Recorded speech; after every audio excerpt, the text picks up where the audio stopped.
Hello, welcome back to BLENDERSUSHI live noding.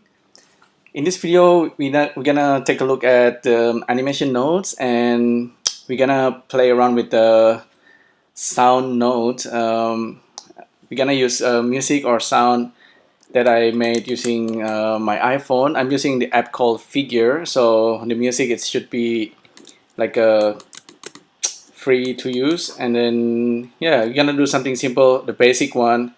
I'm not gonna assume anything. But yeah, let's just get started.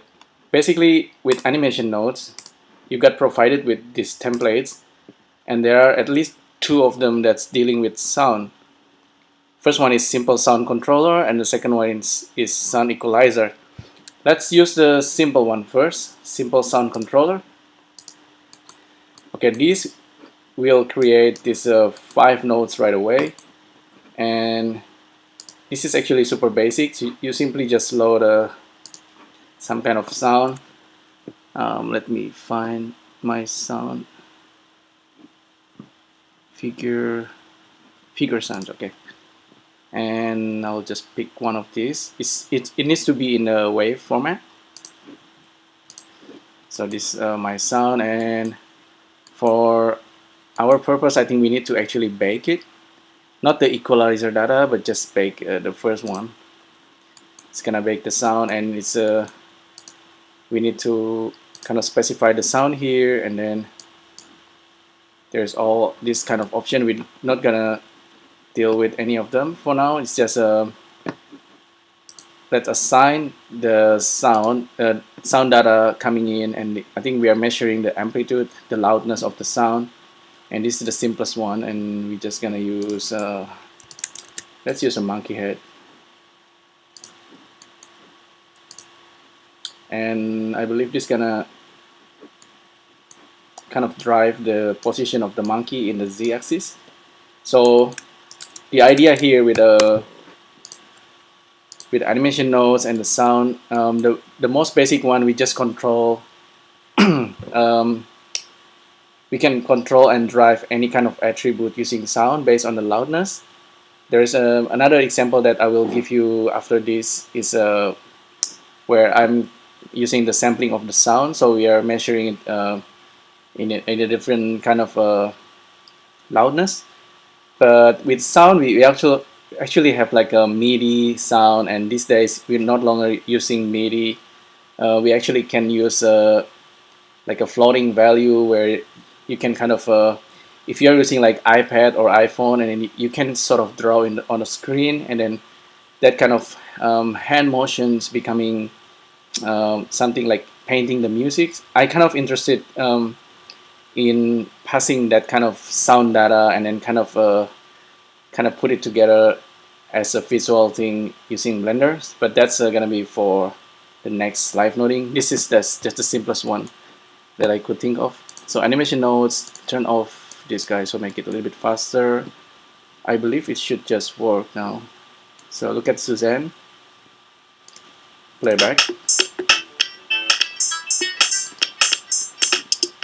This should actually play in real time if we go to 3D view. You see the timing of the sound loudness. It's and the Suzanne head's kind of moving based on that. We can also, just easily set it up as a Suzanne scale, for example.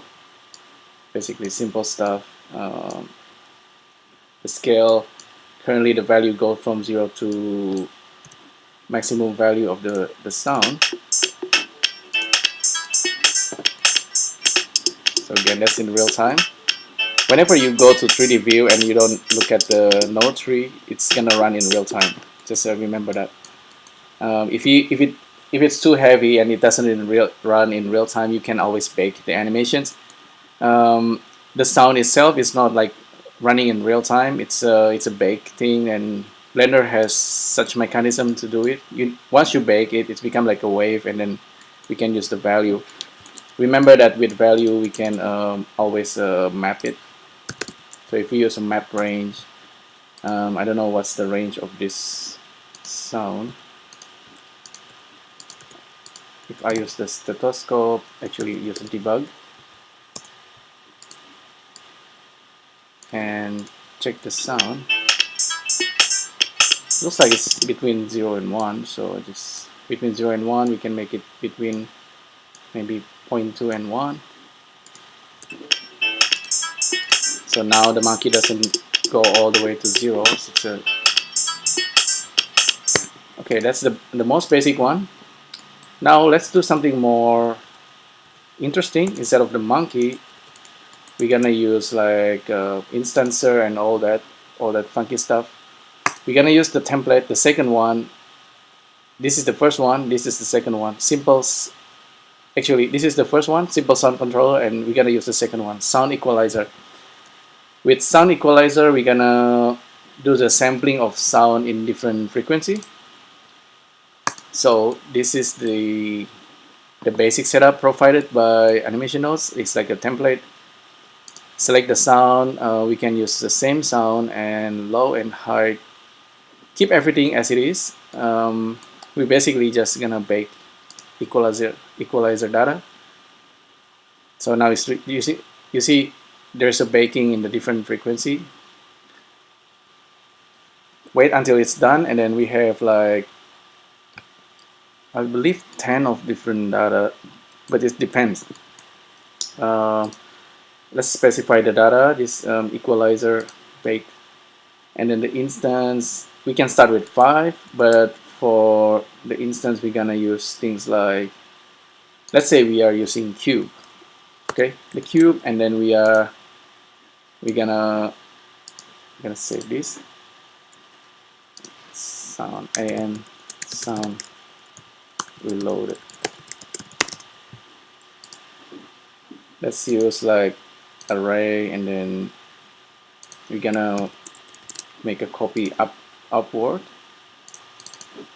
We're gonna animate the count basically to generate this equalizer. This is the master, okay. Put the master to the side, and then we're gonna load it, and then we're gonna use copy full objects and deep copy, and we should be ready to go in no time now. Let's arrange this guy, and let's play back. Currently it's just doing this ups and down kind of thing. Not the most interesting, but certainly we can see some kind of motions, and we can definitely control like the amplitude of that animations. So you can see the frequency wave. In order to make this more interesting, however, we're not gonna move these objects ups and down.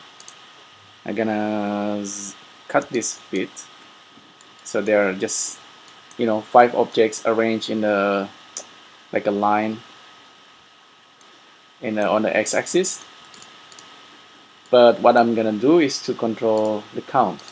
So I'm gonna right click and then copy this data path, and I'm going to use object attribute output, plug the object in, and then specify the name here, modifiers array count, and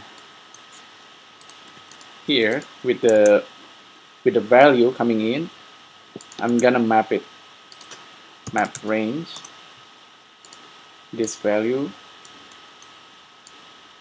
We know that the value should be between 0 and 1, but for our array it should be between, I don't know, 1 to 15 maybe.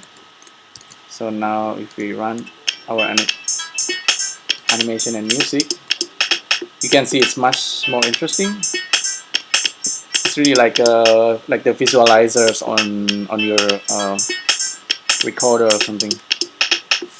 Super basic one, but this is should be nice for a starter. We can of course do all kind of drivers. This is like a multiple drivers already. I mean multiple data working on multiple objects, and this is definitely more interesting than a single object. And we can actually increase this, maybe make it like 20, and switch back to full screen, and then Alt A. So with this object, the master, we can just put it on different layer. I just use hotkey M and 2. Okay, so we have our equalizer doing what it's doing. Not particularly interesting, but you know, still, this is something you can do pretty easily, and then this is nice.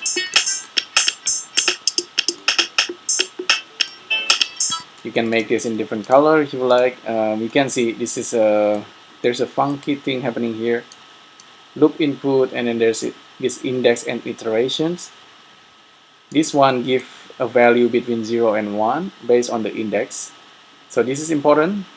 You know you've been using if you've been using animation nodes and then been watching my live noding for a while, we can make these things like in the spectrum rainbow color if you like.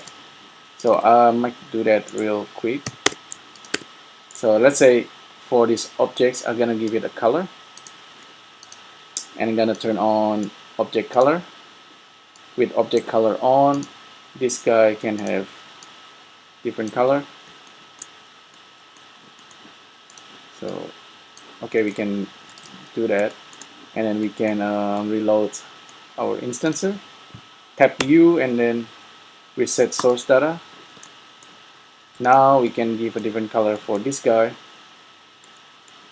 So basically plug this guy in, give it a color,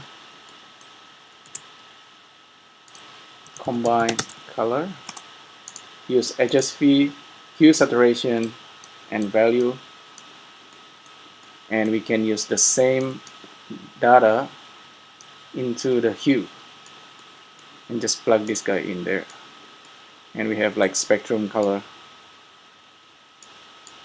kind of like a rainbow color. But of course you can always mix it with other colors, so it's not like too rainbowy. You can randomize the color, I believe. Mix color, maybe you can use wiggle, I don't know, all sort of combination of color you can think of. Red ocean.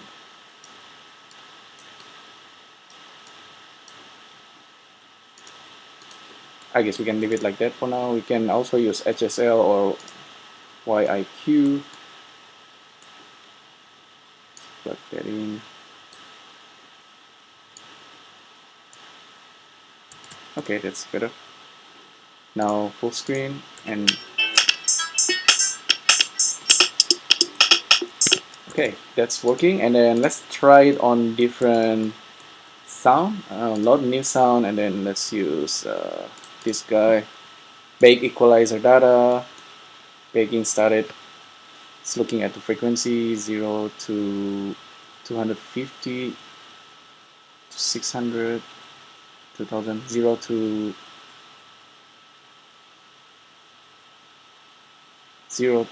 20,000. Okay, and then splitting the data, and then let's use a different sound, Lusoka, and then playback.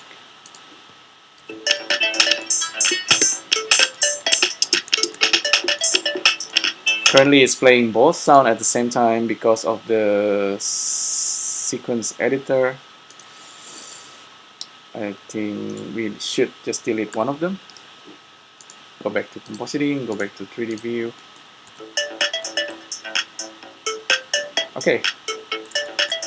Yeah, this is the basics of the sound node in animation nodes.